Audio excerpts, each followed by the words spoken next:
Veuillez vous lever, la commission reprend.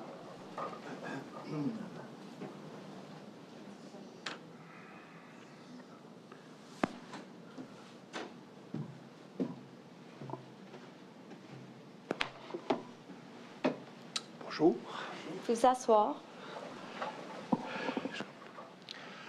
Avec votre permission, Monsieur le commissaire, vous aurez compris que les témoins devant vous ont changé pendant la pause. Ben oui, je pensais qu'il allait avoir des arguments quant à un contre-interrogatoire du panel précédent. Oui, en fait, ce qu'on vous suggérait, parce que l'Autorité des marchés publics nous a annoncé qu'elle avait besoin de plus de temps pour obtenir des instructions, analyser les questions qui lui étaient soumises là, jusqu'à 1 heure pour se faire une tête sur les questions soulevées par la société, de sorte ce qu'on vous suggère, c'est de suspendre ce volet-là jusqu'à 2 heures et de commencer immédiatement avec les témoins suivants. Alors, c'est excellent. Donc, oui, c'est ce qu'on va faire.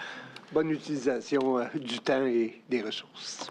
Merci. Alors, ça va me permettre de prendre la parole, Monsieur le commissaire. Donc, le prochain bloc de témoignages, on va entendre 7 témoignages, qui vont viser, toute la question de l'organisation, donc les acteurs, le fonctionnement, l'interaction.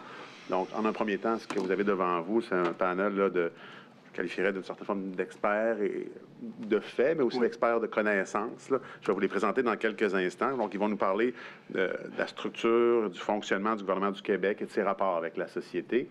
Les autres témoignages seront les représentants de chacun des acteurs, si on veut, donc de la SAC, évidemment, de la société, et les 5 ministères qui ont été de près ou de loin impliqués ou il y avait un intérêt quelconque dans le dossier qui est le sujet de notre enquête. Parfait. Donc, sans plus tarder, je vais vous présenter M. André Fortier au centre. À votre gauche, M. Jacques Bourgault, et à votre droite, M. Louis Borja. Et avant d'aller plus loin, Mme la greffière, si vous pouviez les assermenter. Vous affirmez solennellement de dire la vérité. Dites « je l'affirme ». Je l'affirme. Vous posez juste sur le petit bouton. Je l'affirme. Oui, votre nom Jacques Bourgault. et votre occupation? Je suis retraité maintenant. Je suis professeur spécialiste en administration publique à l'ENAP. Merci. Donc, vous affirmez solennellement de dire la vérité. Dites « je l'affirme ». Oui, je l'affirme. Votre nom et occupation? André Fortier, retraité aussi et expert en résidence à l'ENAP.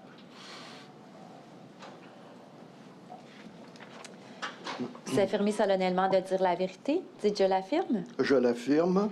Vos noms et occupations? Louis Borja, professeur associé à l'ENAP. Merci. Vos témoins? Alors, juste avant, merci, messieurs, d'avoir accepté là, de vous présenter. Et vous savez qu'une commission d'enquête, ça a beaucoup de buts, dont un, c'est d'éduquer le public également. Donc, on a ce devoir-là. Et je pense qu'avec votre longue expérience, vos CV respectifs, vous allez être en mesure de relever ce défi-là. Je vous remercie encore d'être présent aujourd'hui. Donc, Monsieur le commissaire, compte tenu que l'expertise et l'expérience de nos panélistes est certainement pertinent ici, je vais prendre plus de temps qu'à l'habitude pour faire tout à fait. leur CV en bon français. Donc, je commencerai avec M. André Fortier. Donc, M. Fortier, peut-être expliquer au commissaire, là, premièrement, votre formation académique. Oui, moi, je détiens une maîtrise en administration publique de l'ENAP, volet recherche et le mémoire porté sur justement la fonction de secrétaire général et greffier du conseil exécutif. Fonction que j'ai occupée jusqu'en 2018. Après ça, j'ai été conseiller spécial au cabinet de la rectrice à l'Université Laval. J'ai fait un long passage au conseil exécutif, différentes fonctions, le haut de secrétaire général associé aux emplois supérieurs, secrétaire général associé responsable de comité ministériel, à la réforme des institutions démocratiques et à l'accès à l'information. J'ai été dans certains organismes, secrétaire du Conseil des universités à une certaine époque, membre de la Commission des affaires sociales, dans un tribunal administratif et de l'enceinte de la principale division là, du tribunal administratif. J'ai aussi œuvré dans des cabinets commencé à l'époque à l'Assemblée nationale, en particulier directeur de cabinet de Claude Ryan, et ensuite collaboré au cabinet de Daniel Johnson et de Jean Charest. Donc, si on additionne tout ça, on parle d'une expérience d'une quarantaine d'années, Oui. de 1985 à ce jour, si je peux l'estimer ainsi. Parfait. Monsieur Borja, donc à votre droite, Monsieur le commissaire. Monsieur Borja, peut-être nous parler de votre parcours académique et ensuite votre parcours professionnel, s'il vous plaît. Oui, certainement. Alors moi, j'ai une formation en droit de l'Université Laval avec une maîtrise en droit administratif qui m'a donné l'accès rapidement dans les années, j'ose à peine le dire, 70, à des fonctions gouvernementales. Alors, j'ai été conseiller juridique à l'Office des professions. À l'époque, René Dussault était président. Et ensuite, je l'ai suivi au ministère de la Justice comme adjoint exécutif du ministère. Et en 80, je quittais pour l'ENAP pour avoir le plaisir d'enseigner le droit administratif qui m'intéressait au plus haut point. J'y suis resté, en fait, la moitié de ma carrière, de 80 à 98. René Dussault est venu me rejoindre. On a travaillé ensemble sur des ouvrages de droit administratif. J'ai moi-même écrit quelques articles d'autres bouquins. Et en 98, j'ai reçu l'appel du gouvernement et je suis retourné comme sous-ministre associé à la justice auprès de l'équipe des juristes qui conseillent le gouvernement dans plaidoirie, législation, avis juridique. Ensuite, secrétaire général associé au ministère du Conseil exécutif, où André a passé de nombreuses années. Et ensuite, on m'a demandé de présider l'Office de la protection du consommateur pendant 4 ou 5 ans. Et j'ai quitté en 2014, après, ma foi, moi également, une quarantaine d'années bien remplies, à tout point de vue. Voilà. Alors... Merci Ça me fait beaucoup. grand plaisir d'être ici, si on peut contribuer à démystifier cet appareil gouvernemental, ben, tant mieux. Merci, le plaisir est partagé. Et le dernier, mais non le moindre, M. Jacques Bourgault, donc dans la même ordre, votre parcours académique et votre cheminement professionnel, s'il vous plaît. Monsieur le commissaire, je suis très honoré d'être ici et de contribuer à la mission fondamentale de cette commission. J'ai eu une maîtrise en sciences politiques de l'Université de Montréal. Le sujet était les sous-ministres de 45 à 70, je crois. Et après, j'ai fait un doctorat d'État à l'Institut d'études politiques de Paris, où là, c'était les sous-ministres depuis 1867 jusqu'à 82. Donc, j'ai étudié le cas des sous-ministres énormément. J'ai fait beaucoup de consultations après avoir fait un baccalauréat en droit à l'Université de Montréal et pratiqué le droit jusqu'en 2008, je crois. 2018, en fait. Et donc, j'ai enseigné à l'UQAM, à l'Université de Montréal. J'étais professeur régulier à l'UQAM, à HEC, à l'ENAP occasionnellement, à l'ENA en France, à l'Université des cadres en France. Et puis, j'ai travaillé comme consultant pour l'ACDI, la Banque mondiale et tout ça, dans des pays d'Afrique, des pays d'Europe et tout ça. J'ai été témoin expert auprès de nombreuses commissions d'enquête fédérales et provinciales, comme les commissions Geoffrion, Air India, Gomery, Charbonneau, etc.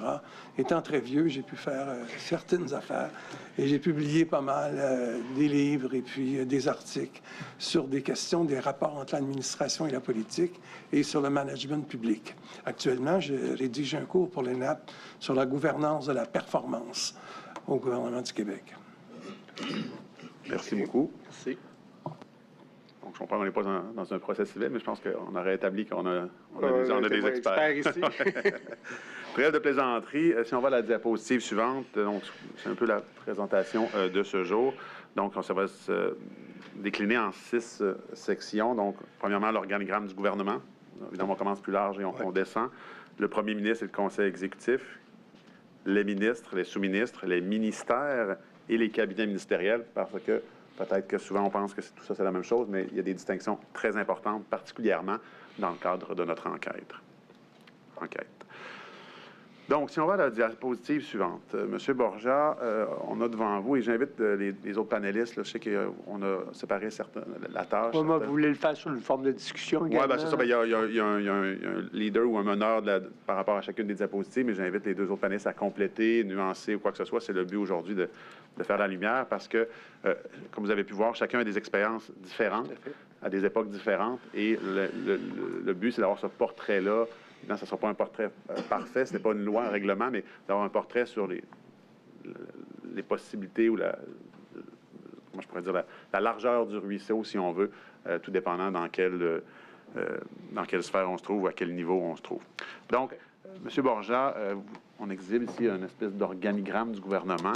Je vous inviterai là, à le décrire pour le commissaire et les participants et les gens qui écoutent, évidemment, en partant d'en haut vers le bas, bien entendu. Oui, bien sûr. Alors, oui, il y a de multiples entités dans cet organigramme. Ce qu'il faut retenir au départ, c'est que à droite, en haut, on parle du gouvernement.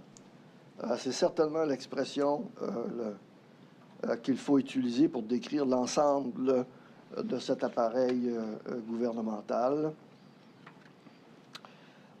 Et si on remonte un peu plus dans la structure de l'État, on peut se demander que fait ce gouvernement? Bien, il est, d'après la Constitution, le détenteur du pouvoir exécutif, sachant qu'il y a 3 pouvoirs à l'intérieur de l'État. Le législatif, qui est essentiellement dans les mains de l'Assemblée nationale. L'exécutif, qui est attribué à ce qu'on appelle le gouvernement, en termes juridiques, et bien sûr, les tribunaux judiciaires qui viennent arbitrer les situations de litige qui peuvent se présenter. Alors, le gouvernement, en réalité, ce titre est tout à fait récent. Si on remonte dans l'histoire, on parlait au départ du conseil exécutif assisté du lieutenant-gouverneur. Mais on a vite abandonné cette expression de lieutenant-gouverneur en conseil pour parler du gouvernement comme détenteur du pouvoir exécutif. Et c'est ce qu'on retrouve, dans la législation lorsque on veut attribuer des responsabilités à l'exécutif. On va parler du gouvernement. Et bon, en réalité, le gouvernement, c'est le conseil exécutif, dans la réalité, qu'on appelle aussi assez fréquemment, dans le langage courant, le conseil des ministres. Et ce conseil exécutif est formé, bien sûr, de l'ensemble des ministres qui sont tous nommés par le Premier ministre, qui détient un pouvoir discrétionnaire dit de bon plaisir à l'égard de cette équipe qui constitue le Conseil exécutif. Ce qui fait en réalité que le Premier ministre, dont je n'ai pas parlé, parce que le Premier ministre, d'un point de vue juridique, parce que dans mes propos, il y a un petit biais juridique vis-à-vis des institutions. Et le Premier ministre est une réalité qui est en réalité très peu présente dans la législation. C'est en vertu de conventions constitutionnelles, des ententes politiques entre les acteurs, que le Premier ministre a développé énormément de pouvoir dans l'ensemble du fonctionnement de l'exécutif. Alors, le Premier ministre est un acteur politique déterminant, à la fois sur le Conseil et sur le ministre. Et qui est-il, le Premier ministre? Bien, c'est le chef du parti qui détient la confiance du Parlement, de l'Assemblée nationale. Alors, de façon habituelle, c'est le parti qui détient la majorité des sièges, qui est dans la situation de gérer le Parlement, qui mérite la confiance du Parlement, mais il arrive que ce soit le chef d'un parti minoritaire qui est le mieux placé pour exercer le pouvoir avec la confiance de la Chambre. Alors voilà deux premiers acteurs qu'il est important de situer. Et je reviendrai sur l'item, peut-être que on peut parler, je pense, maintenant du ministère du Conseil exécutif. Oui. Si cela vous convient, Maître. Oui, allez-y. On peut aller à la prochaine diapositive. On pourra revenir aussi de temps en temps dans la diapositive 7, compte tenu de l'organigramme. Le premier ministre domine la structure. Le Conseil exécutif est collégialement constitué et il existe une instance d'une très grande importance qui est le ministère du Conseil exécutif, qui est en fait le ministère du premier ministre, qui, comme tout ministère, apporte son soutien, son appui à l'ensemble des activités du premier ministre et du Conseil des ministres. C'est un ministère qui est peu connu parce que les services qu'il offre à la population ne sont pas nécessairement très visibles. C'est un organisme de concertation, de coordination, d'arbitrage au bénéfice du premier ministre et du Conseil des ministres. Mais c'est une structure extrêmement importante qui est composée de secrétariats sous l'autorité du secrétaire du ministère, qui est en quelque sorte le sous-ministre du premier ministre. Alors, le ministère est celui du premier ministre et le secrétaire constitue le sous-chef, le sous-ministre qui œuvre pour le premier ministre. Les secrétariats méritent d'être mentionnés rapidement, si vous me permettez. Il y a deux grands types de secrétariats.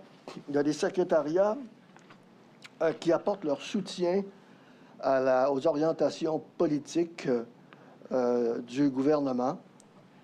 Essentiellement, il y a 3 comités qui ont cette fonction.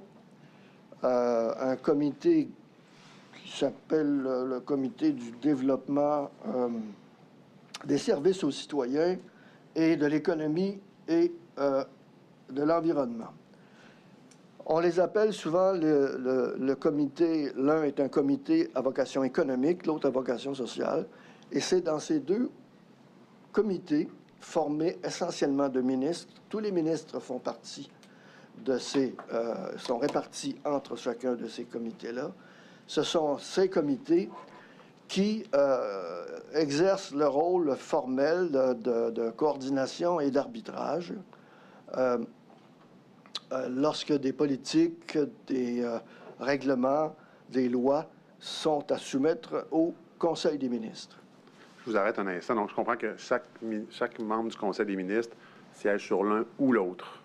Oui. Est-ce qu'il y a des ministres qui siègent sur les 2? Il peut arriver qu'un ministre siège sur les 2, fasse partie des 2, mais André me confirmait que la pratique était plutôt que les ministres choisissaient... On se répartit la tâche.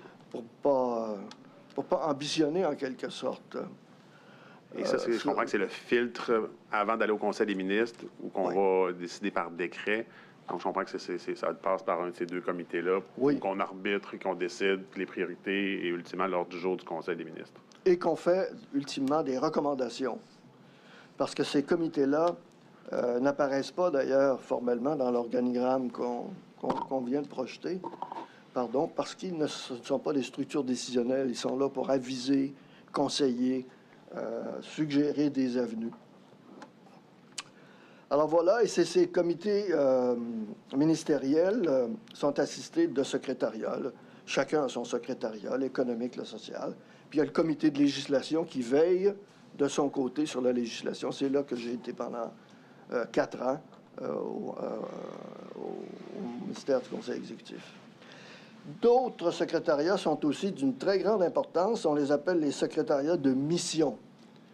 Ils sont affectés, en fait, ce sont des petits ministères, des petites entités rattachées à l'exécutif, au ministère, qui ne sont pas des ministères, mais qui ont une responsabilité de une ou plusieurs politiques publiques qui n'ont pas encore acquis le statut ou l'importance d'un ministère, mais qui occupent une place prépondérante, puisqu'on les retrouve à l'exécutif dans les politiques gouvernementales. Alors, par exemple, les relations canadiennes font partie, le secrétariat en fait partie, la relation avec les Premières Nations et les Inuits, le secrétariat aux relations, aux institutions démocratiques, à l'accès à l'information et à la laïcité. Bon, et il y en a quelques autres, mais je vous donne juste... Les emplois supérieurs, par exemple.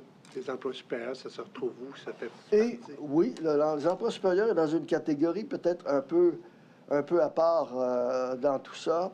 C'est le lieu extrêmement important où se fait tout le travail de consultation, de concertation pour les nominations qui sont à faire à l'initiative des ministres lorsqu'il s'agit de dirigeants d'organismes ou à l'initiative du premier ministre lorsqu'il s'agit, par exemple, des sous-ministres du gouvernement.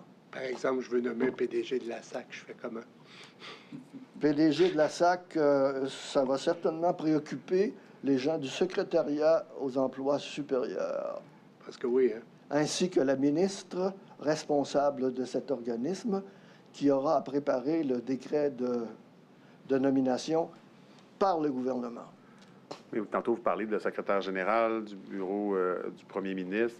Si on prend l'exemple d'un organisme tel la Société d'assurance automobile, est-ce que le secrétaire général ou encore le cabinet du premier ministre, incluant son chef de cabinet ou son directeur de cabinet, a un mot à dire? Dans le processus de nomination? Absolument. Oui, dans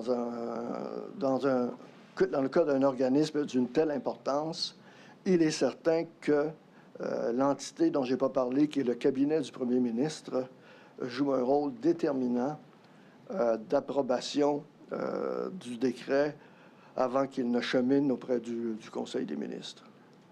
Pour beaucoup de sociétés d'État d'importance, bien sûr, le cabinet du premier ministre est impliqué et peut-être même quelquefois, il peut y avoir des discussions au Conseil des ministres lui-même au moment de la nomination de la personne. Tantôt, vous parlez des deux comités ministériels, développement économique, développement social. Est-ce que ce genre de nomination-là passe par ces comités-là? J'ai pas l'impression. Hein, Je vois M. Fortier qui hoche la tête. Oui. Non, si vous voulez peut-être apporter des précisions. Dans le cas des nominations, ce sont des dossiers qui se règlent exclusivement entre, je dirais, le secrétaire général associé aux emplois supérieurs, le cabinet du ministre et du premier ministre et les cabinets ministériels qui peuvent être impliqués ou les organismes, le cas échéant.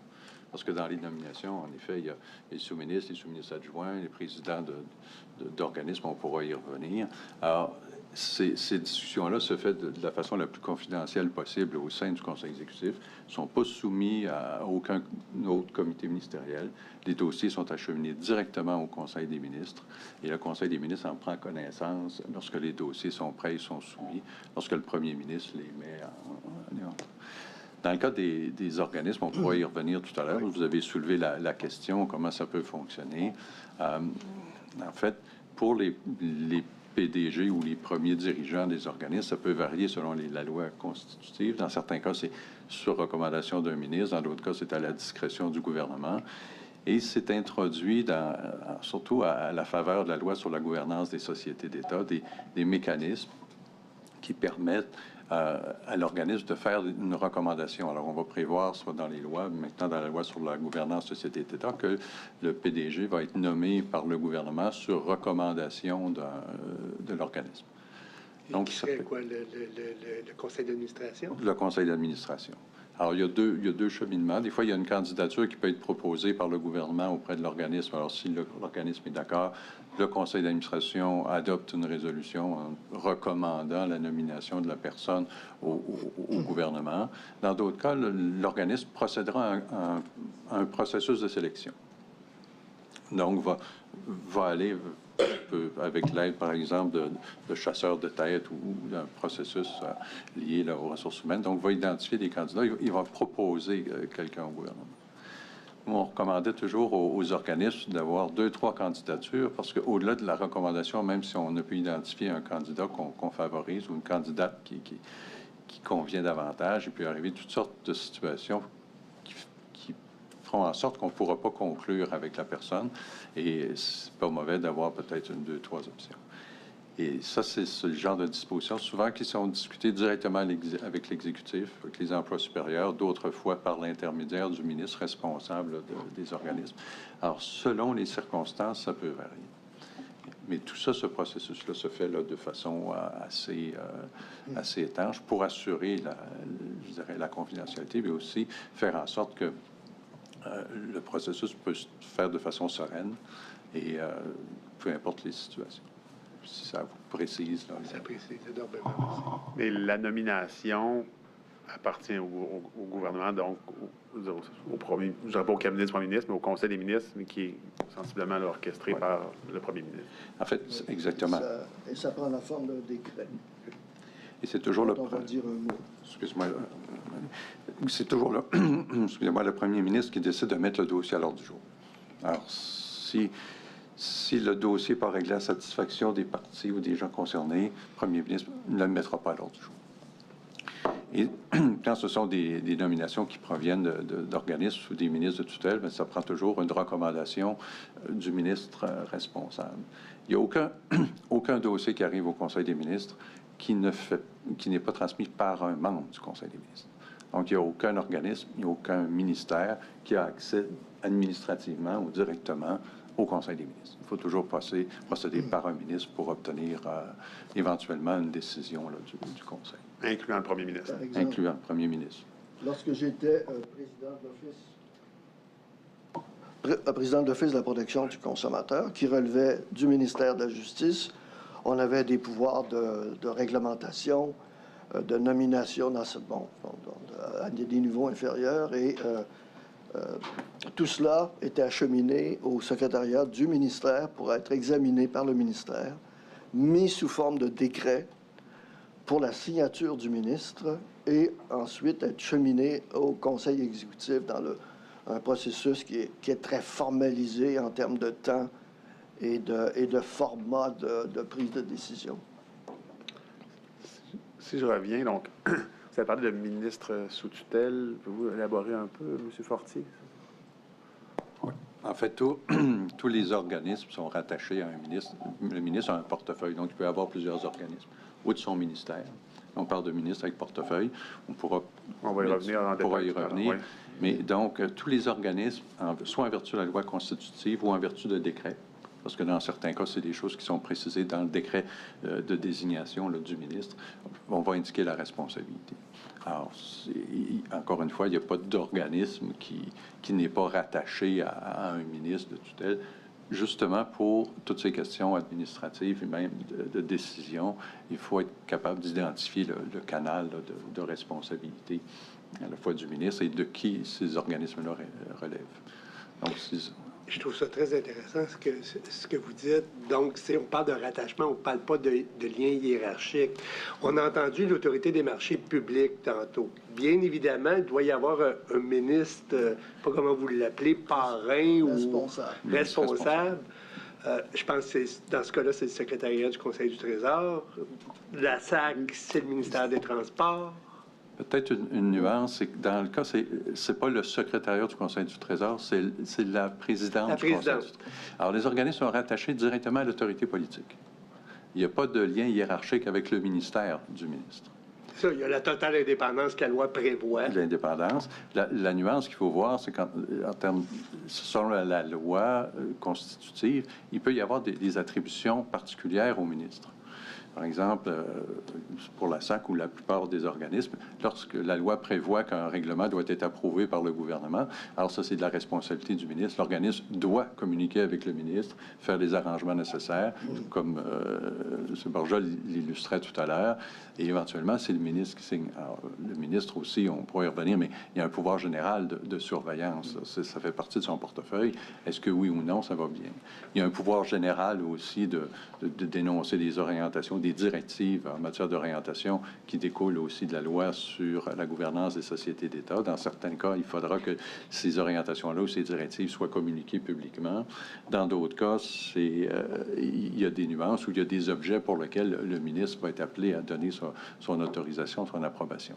Donc, c'est à géométrie variable, mais il n'y a pas d'organisme gouvernement qui dispose d'une totale autonomie là, d'intervention, si ça répond là, à votre préoccupation. Très bien ma question. Et David, la en complémentaire? terminologie- Juste un point, c'est que ça fait partie du concept de responsabilité ministérielle. La population a droit à ce que toutes les politiques du gouvernement, tous les argents qui sont dépensés, relèvent de la responsabilité d'un ministre et lequel relève du Conseil des ministres. Et donc, tout à l'heure, on aura la chance de parler des responsabilités ministérielles individuelles et de la responsabilité ministérielle collective qui reprennent ces concepts-là. Juste un dernier point sur ce que j'entendais tout à l'heure, je ne suis pas totalement d'accord avec ce qui a été dit. Il faut comprendre qu'il y a environ 1200 postes, ça varie, là, qui sont dotés de manière discrétionnaire comme ça, plus ou moins discrétionnaire selon le poste. Donc, une immense variété de choses. Selon le statut du poste, le processus est de plus en plus important, demande plus. Et selon le gouvernement en place, le processus pour évaluer les candidatures, rechercher les candidatures, les évaluer, peut varier aussi. Dans mon expérience, ça a beaucoup varié au fil des années et c'est normal qu'il en soit ainsi. Les choses ne sont pas les mêmes en 2025 de ce qu'elles étaient en 1970. On peut revenir juste sur une diapo précédente. Oui. On dit bien les ministres et leur portefeuille. Leur portefeuille, généralement, on va considérer que c'est leur ministère, c'est-à-dire qu'ils détiennent une responsabilité à l'égard d'un ministère et d'un budget. C'est un peu un jargon consacré pour exprimer que le ministre détient la fonction ministérielle.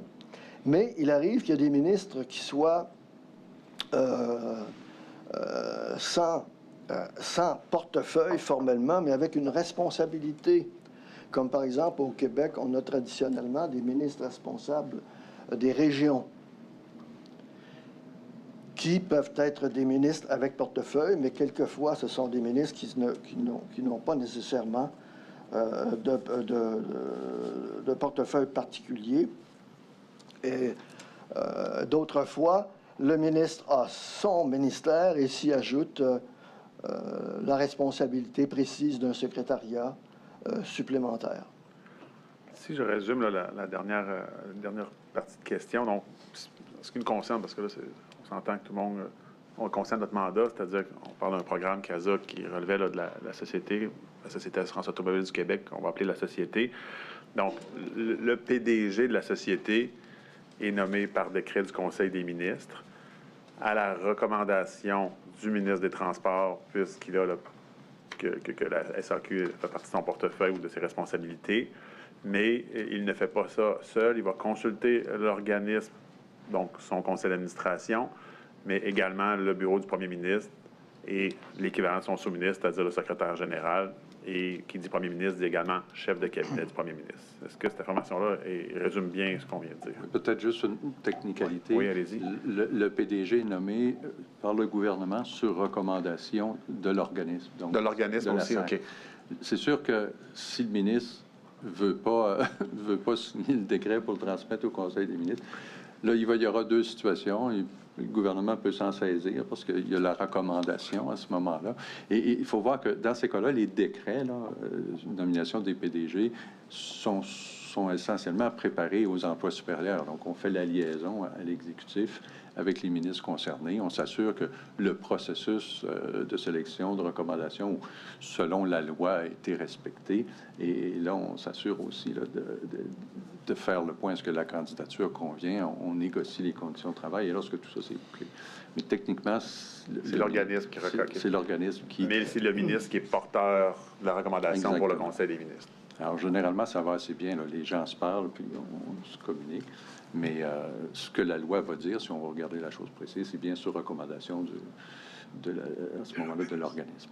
Je comprends de votre expérience, c'est que l'organisme, c'est drôle de dire ça, mais c'est une certaine forme de jeu ou de négociation politique, c'est que l'organisme ne décide pas unilatéralement qui sera son PDG. Il y a des discussions qu'il doit y avoir, surtout, tout dépendant évidemment de l'envergure de l'organisme, où là, ça sera peut-être, comme dit M. Bourgault, plus grande consultation, plus grand processus versus quelque chose de, sans réduire personne, aucun organisme, mais quelque chose de plus Exactement. Plus petit budgétairement. Puis dans certains organismes vont avoir plus de marge de manœuvre pour rechercher les candidats, faire des recommandations. Ça va demander aussi des liens plus étroits. Et dans certains cas, ça implique, prenons le cas de la Caisse de dépôt ou d'Hydro-Québec, il va y avoir probablement plus d'insistance ou un rôle plus déterminant au cabinet du premier ministre et du premier ministre, en collaboration avec le ministère de tutelle, plutôt que de voir directement le ministre de tutelle régler les choses. Mais ça varie. Là. Vous avez une hiérarchie tacite là, dans les organismes qui existent. Oui, M. Bourgault. Juste un petit point là-dessus. Tout dépend de la conjoncture aussi. Alors, dans un organisme, lorsqu'un individu est remplacé par un autre, pour une raison X, l'autre va faire l'objet d'une attention tout à fait particulière. C'est la conjoncture.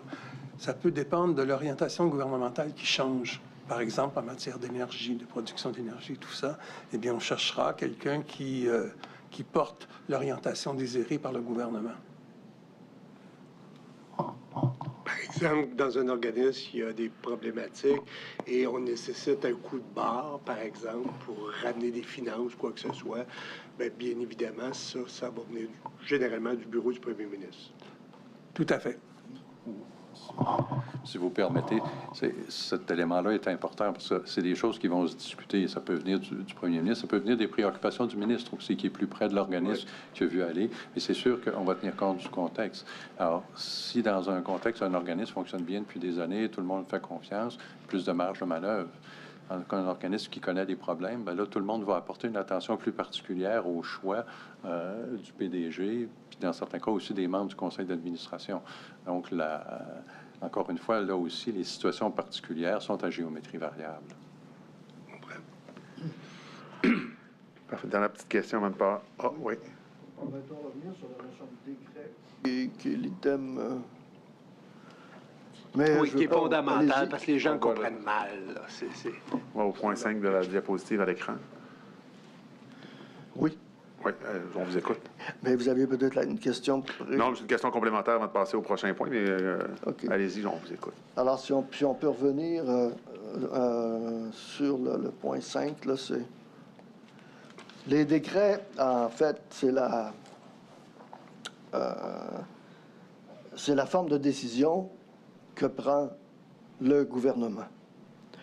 Le gouvernement se fait confier, dans à peu près toutes les lois, des responsabilités qui lui sont propres. Au Québec, il y a un peu plus de 550 lois différentes qui, au départ, attribuent des responsabilités, bien sûr, au ministre responsable de l'application de cette loi-là, que ce soit en fiscalité, en transport, en justice, il y a un ministre responsable.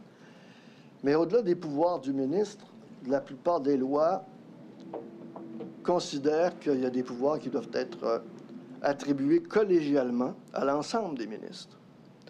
Et dans ce cas-là, qui est très fréquent, on va attribuer une responsabilité au gouvernement, dont on parlait tantôt, qui détient le pouvoir exécutif. Or, ce pouvoir-là s'exerce par décret. Il y a des lois de l'Assemblée nationale, puis il y a des décrets du gouvernement. Et pour bien du monde, un décret, c'est pas facile à saisir, parce qu'un décret peut être un règlement, peut être une nomination, une autorisation, une dérogation, une certification, la décision de confier un mandat à telle entité. Alors, c'est un vaste éventail de gestes et d'actions possibles. Mais tout ça s'appelle les décrets du gouvernement. Et on mentionnait tantôt qu'il y a une réunion du Conseil des ministres par semaine. Bien, il se prend à peu près, les derniers chiffres, autour de 1500 décrets chaque année par le gouvernement sur cet éventail de sujets. Et il est intéressant de le souligner parce qu'on l'a dit au passage pour les nominations, mais les autres sujets d'intérêt, prenons par exemple un règlement. S'il faut faire un règlement du gouvernement en vertu d'une loi, bien, ce règlement-là va être préparé à l'intérieur du ministère, du ministre responsable. Les décrets sont adoptés par le gouvernement, mais ils ne sont pas préparés par le gouvernement. Ça se fait de manière décentralisée au niveau des ministères qui sont responsables de l'application des lois. De sorte que, bon, il y a un travail qui est fait à la base. Quelquefois même, je vous mentionnais le code de l'Office de la protection du consommateur, il arrivait que des décrets étaient préparés chez nous, puis transmis au ministre de tutelle, au ministre responsable, pour que lui signe, valide le tout et l'autorise à être transmis au Conseil exécutif pour subir ce qu'on appelle le processus décisionnel classique du Conseil exécutif, qui est, ma foi, il faut le souligner, très formalisé dans j'allais dire dans le papier, dans le format, dans l'expression et dans le temps. Il y a des échéanciers, il y a des dates à respecter sur des calendriers pour que des dossiers soient acheminés au ministère du Conseil exécutif et traités d'abord en consultation auprès des ministères et des organismes concernés, ensuite dans chacun des comités ministériels, recommandations et ensuite, ultérieurement, décision du Conseil des ministres. Parfait. Alors, ça vaut pour les décrets, mais ça vaudrait également, je le dis parce que souvent c'est occulté, les projets de loi ne relèvent pas du gouvernement. Ils relèvent de l'Assemblée nationale, mais ils sont conçus, analysés, préparés dans les ministères. Alors, la décision qui concerne un projet de loi, de dire oui, on le veut, le gouvernement donne son accord, ben, ce n'est pas un décret parce que ce n'est pas le pouvoir du gouvernement d'adopter les lois, ça s'appelle une simple décision. Alors, ce qui ressort du Conseil exécutif, il y a un très grand nombre de décrets et quelques décisions, entre guillemets, sur des sujets d'orientation politique et sans portée juridique de la part du Conseil exécutif. Les prochaines Et questions. je veux juste, puis je veux pas, moi, je trouve ça très, très intéressant. J'ai l'impression que mes notions de droit administratif, quand je lisais vos bouquins, professeur Borja, ce qui veut dire qu'un décret doit nécessairement être autorisé par la loi habilitante. Là. Oui. Nécessairement. Là. Oui. Donc, par exemple, si une loi, on jase, là, OK, une loi permet une dispense d'une obligation de reddition de compte au Conseil du Trésor, par exemple. OK? Alors, nécessairement, la loi le prévoit et nécessairement, il devrait y avoir un décret. C'est ce que j'ai compris. Là. Si je peux À me moins que le permettre. pouvoir soit confié au Conseil du Trésor. À moins que. Voilà. Oui, Auquel c'est cas, ça sera un autre instrument dont nous allons parler ultérieurement. La loi Oui, peut c'est- prévoir que le Conseil du Trésor établit un régime à un certain égard. Dans ce régime-là, le Conseil du Trésor peut prévoir des exceptions ou des conditions particulières. Deuxième chose, quelquefois, les décrets réglementaires, donc le règlement doit être pré-publié dans la Gazette officielle pendant un certain temps et donner lieu à la société civile de manifester son point de vue au sujet du contenu de ce décret. Il y a des fois des décrets, des projets de règlement qui sont restés comme ça dans les limbes pendant quelques années parce qu'il y avait trop de gens qui s'opposaient à des aspects techniques de ce décret. Et finalement, un jour, un compromis a été trouvé et puis on a publié une nouvelle version. Et à ce moment-là, on est passé à l'acte. Ma prochaine série de questions. En fait, les Oui. règlements qui sont adoptés dans le cas du gouvernement par décret ont la même force de loi que la loi elle-même. C'est une délégation faite par l'Assemblée nationale au gouvernement d'agir dans un secteur un peu plus précis. Et le texte formel qui en ressort a force de loi. Il est d'ailleurs publié à la Gazette. Jacques, tu parles de la prépublication, mais il y a aussi une fois qu'il est approuvé formellement par le gouvernement, il est à la Gazette officielle et il entre en vigueur, suivant des modalités là, qui ne sont pas utiles ici. Parfait. Donc, j'avais quelques questions, peut-être davantage, M. Fortier, puisque vous avez occupé la fonction de secrétaire général. Secrétaire général, je comprends. Donc, quelle est sa relation avec le Conseil des ministres? Son rôle, plutôt, par rapport au Conseil des ministres? M. Bourgeois l'a évoqué tout à l'heure. une des fonctions du secrétaire général, c'est d'assister le Conseil des ministres, le premier ministre à titre de président du Conseil, mais aussi l'ensemble des ministres du Conseil pour les fins du fonctionnement. Et si on veut le décrire, là, sans aller dans tout le détail, puis ajouter à ce qu'il dit, c'est grosso modo, c'est de gérer l'ordre du jour. Alors, préparer finalement l'ordre du jour au Conseil des ministres, comme on l'évoquait. Le Conseil des ministres, ça se réunit quasiment toutes les semaines dans l'année. Et on est rendu à près de 2000 décrets, dossiers qui sont à traiter par année. Donc, ça fait des grosses semaines. Alors, c'est sûr qu'avec l'équipe le secrétaire général ne fait pas ça tout seul. Il y a l'équipe avec lui du ministère qui s'occupe des comités ministériels, le cheminement des dossiers, le secrétariat général. Donc, on s'assure que les dossiers soient conformes, que tout est correct. Qu'au plan politique, il y a l'assentiment. Alors, on roule constamment, donc, le suivi des dossiers en fonction du calendrier, comme on l'évoquait, qui est établi, qui est très rythmé, qui est établi. Alors, si le dossier passe toutes les étapes, à ce moment-là, on finalise et on va obtenir l'aval avec le premier ministre. On se réunit à toutes les semaines pour faire finaliser l'ordre du jour et c'est ce qui va servir. Alors, ça détermine à la fois l'ordre du jour des comités ministériels qui étudient les dossiers au préalable et ensuite le Conseil.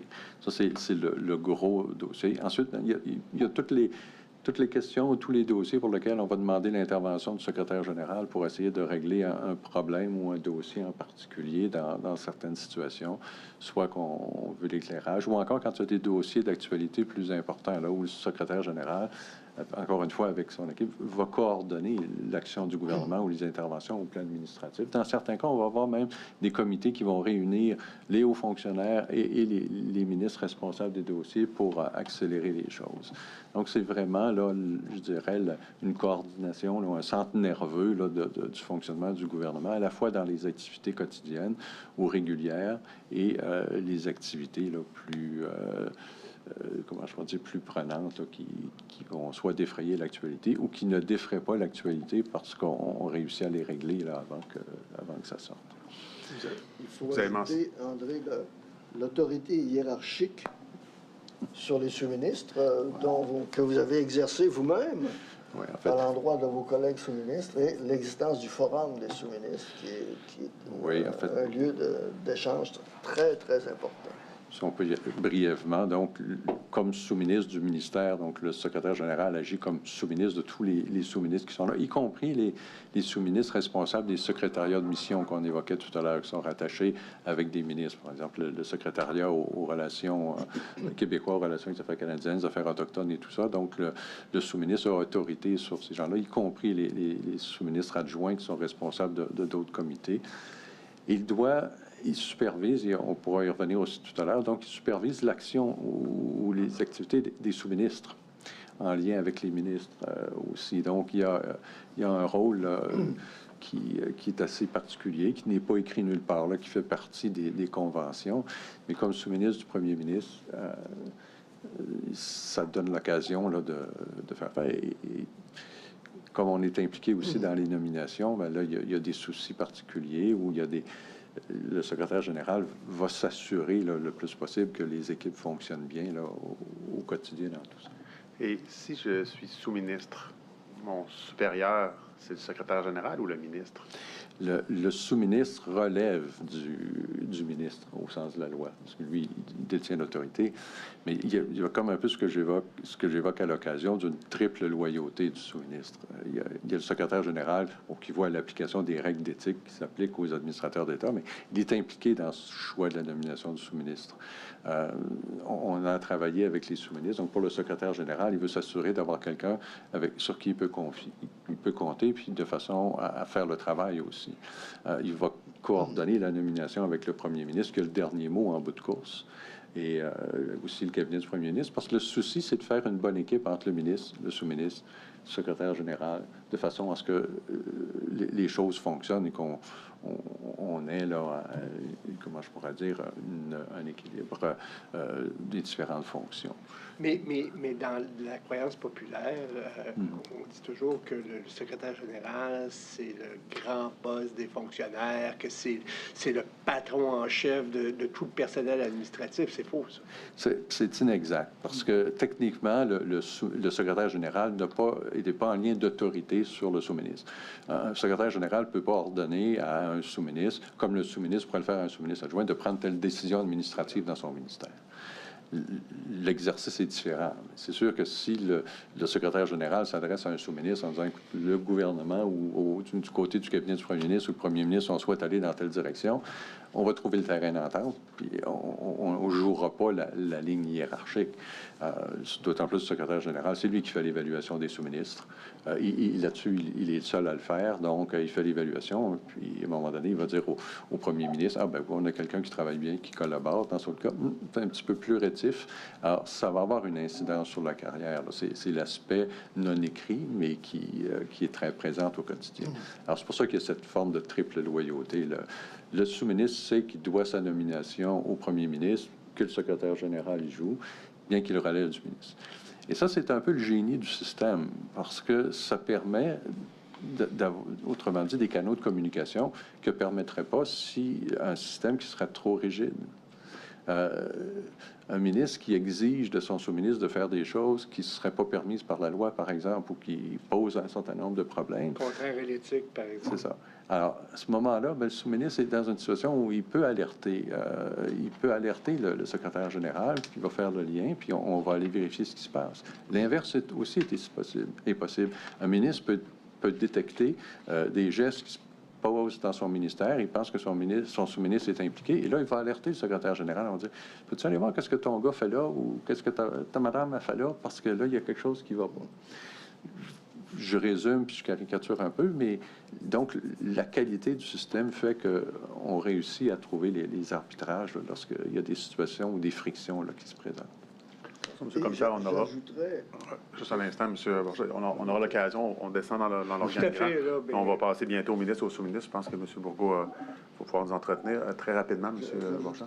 Au sujet du Forum des sous-ministres, ce type d'instance informelle, le Forum des sous-ministres n'a pas de pouvoir formel de décider, de trancher. C'est un immense lieu de concertation, d'échange, de mise en commun. Lorsque, comme votre commission, vous vous posez des questions sur les relations qui ont pu avoir lieu dans la transmission d'informations entre des acteurs d'un ministère, d'un organisme, vers un autre ministère, ces instances-là sont des lieux, en quelque sorte, qui fournissent une belle occasion pour des interlocuteurs de se dire, ben tu sais, dans mon dossier, finalement, j'éprouve certaines difficultés. Il y a des occasions où on peut, en aparté, ou on peut le faire collégialement en disant, écoutez, là, je me trouve dans une situation. Mais le forum, moi, j'ai été pendant quelques années quand j'étais à la législation, et je peux vous dire que le nombre de petites choses, entre guillemets, qu'on appelle petites choses, qui se discutaient avant, après le Forum des sous-ministres, sur des situations difficiles que pouvait vivre quelqu'un par rapport à une autre entité, bien, ces choses-là existent. C'est l'informel. L'informel existe dans toute organisation. Au-delà des lois, des règlements, des directives, des vérifications et des contrôles, il y a du monde qui se parle ou qui se parle pas. Une dernière question pour vous, mais peut-être M. Forcier davantage. Bon, je suis un peu de mathématiques. Là. Il y a 2000 décrets par année. Il y a 50 semaines. J'imagine qu'à Noël, c'est plus tranquille. Et l'été aussi. Mais donc, on a peut-être une quarantaine, 40, 45 décrets, peu importe, là, par semaine. On sait que les décrets, pour ça, le Conseil des ministres, c'est une recommandation des deux comités ministériels. Dans quelle mesure ou quelle est la dynamique autour de la table? Parce qu'il y a 25, 30 ministres, on a 40, 45 résolutions, puis on a, j'imagine, 2, 3, 4 heures. Donc, dans quelle mesure, à ce niveau-là, il y a des discussions en profondeur par rapport à ce qu'il peut y avoir dans les comités ministériels? En fait, depuis des années, donc je dirais depuis les années milieu des années 80, s'est mis en place le processus. Et c'est là l'importance des comités ministériels. Les discussions ou les débats de nature plus politique sur le fond des dossiers se font dans les comités ministériels. Et ce n'est que quand le débat est résolu là, que le comité, finalement, fait consensus et en recommande au Conseil des ministres, le dossier chemine. Le Conseil des ministres est bâti, et ça semble se maintenir, autour de l'idée que, justement, on doit être en mesure de traiter. On se garde du temps pour des discussions politiques au sens large, pour des décisions de fond sur des projets de loi majeurs ou des politiques majeures. Et le reste des décrets, ils ont été filtrés, et même les projets de loi et tout majeurs, donc ça a été filtré. On revient pas, à moins que quelqu'un une raison de souligner un problème ou un enjeu qui n'aurait pas été regardé ou analysé ou considéré. Et ça, c'est très rare. Alors, ça roule. Même chose pour les nominations. Une fois que les nominations sont là, les choses sont assez attachées. Alors, il y a eu un changement de culture au Conseil des ministres. Autrement dit, on ne reprend pas les discussions. Et là, il y a des aspects plus précis. Si le Conseil du Trésor ne recommande pas un dossier, ça va pas, ça chemine pas, ça arrête là. Si un comité ministériel ne recommande pas un dossier, il ne monte pas au Conseil des ministres. C'est là où le secrétaire général, lui, il a cette information-là. Alors, il va savoir quel est l'enjeu du problème. Là, il va dire aux autres secrétaires généraux associés ou vous avec les sous-ministres, vous voyez, on va saisir aussi le cabinet du premier ministre. Vous voyez entre cabinets, là, s'il y a quelque chose qui accroche, réglez-la, puis après, une fois que ce sera réglé, on va l'amener au Conseil des ministres. Alors, c'est comme ça que ça fonctionne. Et on ne reprend pas, autrement dit, une discussion qui a été réglée dans les comités ministériels auparavant, à moins d'un enjeu là, qui aurait été ignoré. Il faut savoir que les documents arrivent en vue du Conseil des ministres, disons, de cette semaine. Les documents sont arrivés, d'après ce que j'ai vu, moi, 2 semaines d'avance au moins, au ministre. Et ça s'est même appelé en blague les petites valises rouges du vendredi, un petit jour avant, où à l'époque où tout n'était pas sur Internet, et les documents arrivaient dans des valises comme ça. Ils étaient dispatchés par les ministres chez leurs assistants politiques qui le parcouraient la fin de semaine, étudiaient, attiraient l'attention du ministre sur des choses qui pouvaient accrocher. Et c'est là qu'il pouvait y avoir une forme de négociation entre des ministres pour dire telle chose que tu veux, bien, que tu as écrit là, ça ne marche pas quant à moi, tu devrais le changer. Selon mes fonctionnaires, on devrait changer ça parce que moi, je ne serais pas d'accord avec ça. Puis je demandé au secrétaire général qu'il le retire de l'ordre du jour. Et là, des fois, c'est fait, des fois, non. On pourrait lire le très bon article de Guy Rocher sur son expérience quand il était secrétaire général associé aux affaires linguistiques, je pense, ou je sais pas, culturelles, à l'époque où il a tout documenté ça, sa lecture de sociologue à ce sujet. Donc, il y a des négociations qui se passent. Et lorsque on me dit, parce que moi, je n'assiste pas aux réunions, évidemment, mais les ministres me disent que quelqu'un fait l'appel des décrets.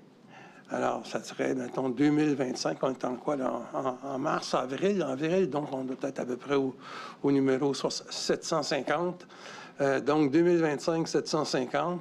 Alors, s'il n'y a pas de ministre qui dise je demande un vote là-dessus ou je demande que ce soit retiré, eh bien, c'est réputé adopté. Juste ces précisions, ça ne fonctionne pas tout à fait comme ça. Là. Maintenant? Oui, ça a beaucoup changé. L'ordre du jour se distingue des considérations, une discussion politique générale, les dossiers spéciaux, donc les projets de loi. Ensuite, ce qu'on appelle les décrets réguliers. Et là, on les appelle pas par numéro. À la rigueur, si un ministre a quelque chose à dire, on va l'inviter. Et ensuite, les nominations. Puis, il peut y avoir l'ordre du jour ou l'ordonnancement peut varier là, selon les premiers ministres, mais ça tourne autour de ça. Donc, c'est réglé passablement en termes de papier à musique. Et généralement, comme on soulignait, les ministres sont au courant des dossiers. Ils les ont vus d'abord au comité ministériel, ça revient par la suite au Conseil des ministres. Donc, c'est pas nouveau pour eux. Sauf pour les ministres qui n'étaient pas dans l'autre comité ministériel, des choses comme ça. Donc, c'est là où il peut y avoir une zone. Et, sauf que ce qu'on suggère au ministre, et puis ça, c'est le premier ministre, à mon avis, là, peu importe le gouvernement, va insister sur ces choses-là. On ne repart pas une discussion de fond. S'il y a un problème sérieux, prévenez le secrétaire général, prévenez le cabinet du premier ministre, puis au besoin, on va retirer le dossier de l'ordre du jour pour ne pas refaire un débat au Conseil des ministres. Et ça, c'est pour la fonctionnalité là, des choses.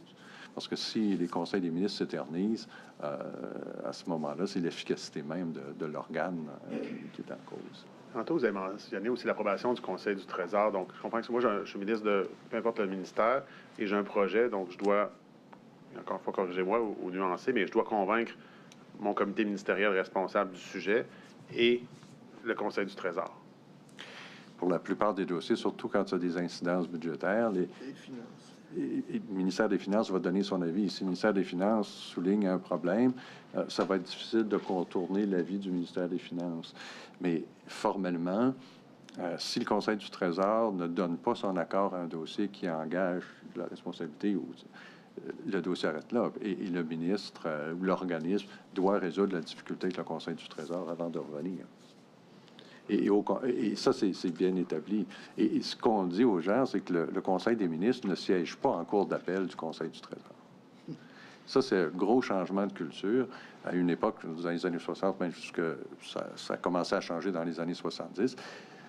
On caricature, mais si on lit l'époque de la Révolution tranquille, la dynamique faisait que les ministres arrivaient avec leur dossier, puis on avait une décision, puis après ça, le ministère des Finances s'arrangeait.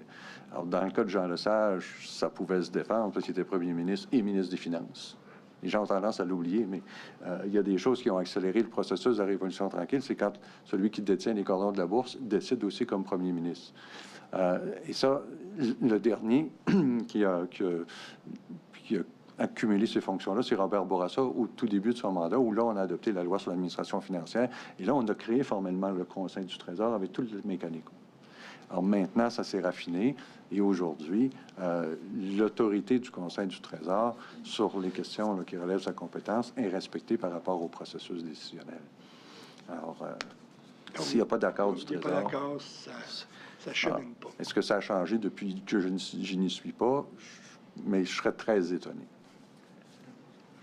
Je pense que ça change. Oui, rapidement, oui.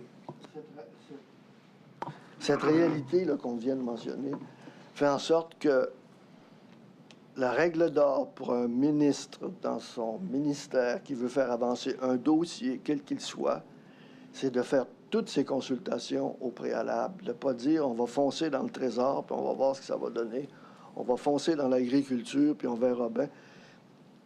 On dit attachez vos dossiers avec tous ceux qui peuvent avoir une opinion favorable et défavorable.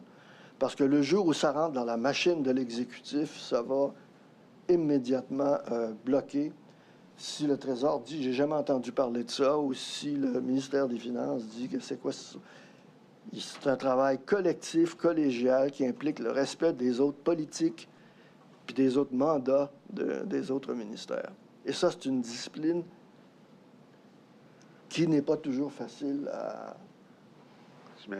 mettre en place. Monsieur le commissaire, on serait rendu au prochain point, là, parler des ministres avec M. Bourgault, mais je vois qu'il est 12h26, donc je pense que le moment c'est approprié de prendre la pause. Je pense que le moment est très approprié. Oui, si vous me permettez d'ajouter, compte tenu là, de ce qui est annoncé, peut-être les petits échanges entre les procureurs, les avocats, dis-je, de l'AMP et de la société, est-ce que c'est possible, exceptionnellement, à moins que ça cause contrainte pour l'un de ceux-ci, là, de reprendre à 13h45? Pour qu'on puisse terminer avec messieurs cet après-midi qui sont venus de Québec. Est-ce que ça convient à toutes les parties? Donc, 13h45 pour finaliser le volet AMP. Ensuite de ça, espérons à 14h, on commencera avec vous, messieurs. Parfait. Alors, bon appétit. Merci. Veuillez vous lever.